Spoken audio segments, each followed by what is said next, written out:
Hey everyone, welcome back to The Explainer.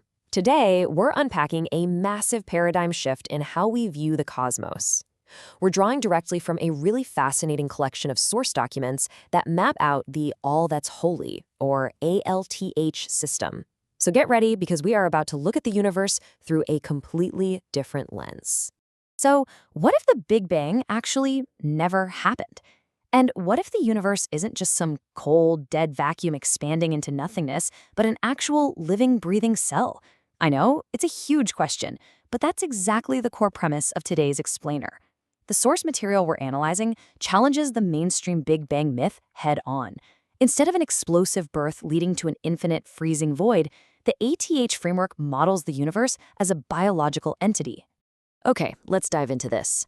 When you look at standard cosmology, you get broken math, singularities, endless runaway expansion, and the depressing idea of a freezing heat death. But according to the ATH system, those broken physics are replaced by some incredibly elegant mechanical solutions. We're talking critical bounces instead of crushing singularities and continuous breathing cycles instead of a one-way trip to nowhere, all housed securely within a living cosmic cell. All right, Section 1, the 13-layer cosmic cell. Let's look at the true structure. Now, what's really interesting here is the architecture itself. If you look at this intricate 13-layer toroidal structure, it kind of looks like a giant energetic donut. The ATH system says this shape actually houses the entire cosmic anatomy. It's a closed, perfectly balanced system, basically a figure-8 fluid vortex where energy and matter just continuously circulate through these 13 recurring layers of scale. The texts refer to this as the living organism lattice, or LOL for short, and the core idea here is absolutely crucial. We aren't expanding outward into an infinite empty void. Instead, we exist inside a highly pressurized, bounded biological structure. You have to think of galactic boundaries and the edges of our solar system not as open space, but as actual cellular membranes that literally keep the curvature pressure trapped safely inside. Moving on to Section 2. The bipolar squeeze, the cosmic breath. So the crucial point is, if the universe is an actual cell, it's got to have a metabolism, right? A pulse. And the ATH documents define this exact rhythm as the bipolar squeeze. The universe doesn't just statically expand, it breathes. It operates on this massive cycle where magnitude is squeezed and released in a very specific, strict ratio, exactly 74% out phase and 26% in phase. See, the source material points out that mainstream science looks at our current reality, which happens to be dominated by that 74% out phase, and kind of mistakes it for this endless runaway expansion. But the ATH system argues this isn't some one-way trip to a heat death. It's simply the universe exhaling.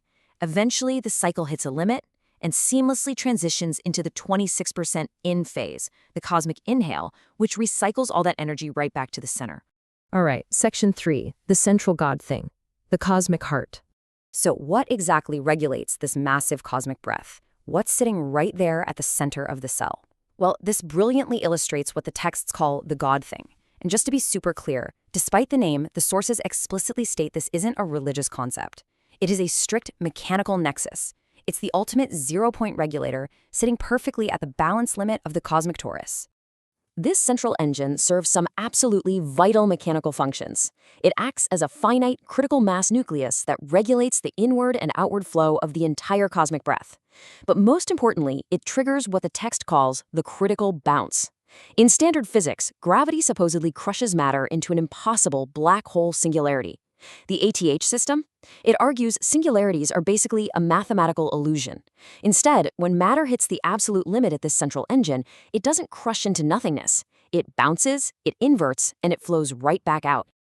Next up, Section 4, the 5-step infinity cycle. 5 steps to balance.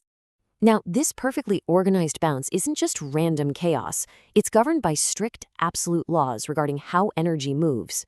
In the ATH framework, infinity isn't some endless, uncountable number you can never reach.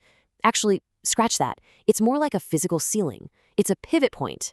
Reality requires finite boundaries. When a system reaches its maximum capacity, its operational infinity, it doesn't break down, it transforms. Let's move to the cycle itself and see how this builds into a completely trackable mechanical process. Every single system, from a tiny atom to a huge galaxy, follows this exact 5-step infinity cycle. Step 1 is INF1. The system is fully loaded but stable. Step 2 is INF. That's the critical tipping point of exact balance. Step 3 is INF plus 1. The threshold gets crossed, creating instability. Step 4 is the action. The system is literally forced to divide, emit, collapse, or flip. And finally, Step 5 is the reset. The system lands right back in a brand new stable state. And because of this strict cycle, the ATH system guarantees there are absolutely no leaks, no endless empty voids, no depressing heat death. Every cycle perfectly consumes its curvature down to zero, and then it simply resets. This means the universe is entirely self-healing, it's structurally unbreakable, and it's endlessly recurring. Which brings us to Section 5. Biology is cosmology. As above, so below. Okay, now we're going to connect these massive cosmic mechanics directly to you and me. I absolutely love this quote from the source texts. A cell is a solar system is a cell. Scaling changes, structure and math do not. I mean, how cool is that? It perfectly bridges the gap between massive astrophysics and microscopic cellular biology. The exact same mechanics driving the entire universe are literally driving the cells in your own body. As you'll see mathematically mapped out here, it's pretty wild. On the left side, you've got the ATH model for astrophysical cell division, which shows how a massive star system reaches critical mass and divides. And then right next to it on the right, you have the true curvature mapping of the biological element boron. They are visually and mathematically identical. The birth of a black hole or sun literally mirrors the anatomy and curvature of a microscopic element. The source documents actually provide a literal translation key for all of this, explicitly showing how the universe is a living, breathing fractal of our own bodies. In this model, galaxies aren't just random collections of rocks and gas. They're cosmic organs. Solar systems, they're vascular vines. That vast, stretching cosmic web is quite literally a nervous system, with filaments acting as neural nerves. And that 74 to 26 expansion and contraction we talked about, that is cellular metabolism in action. And just to remind you, this entire fractal reality is perfectly stacked into 13 recurring layers of scale, literally from the smallest subatomic particle right through human biology all the way up to the absolute edges of the cosmos. The 13-layer engine just beautifully repeats. Which leaves us with one final, totally mind-bending thought to close out today's explainer. If the ATS system is right, if our entire 13-layer universe is literally just a single breathing cosmic cell, then what larger organism are we a part of? I'll let you sit with that one. Thanks so much for learning with me today, and I'll catch you in the next explainer.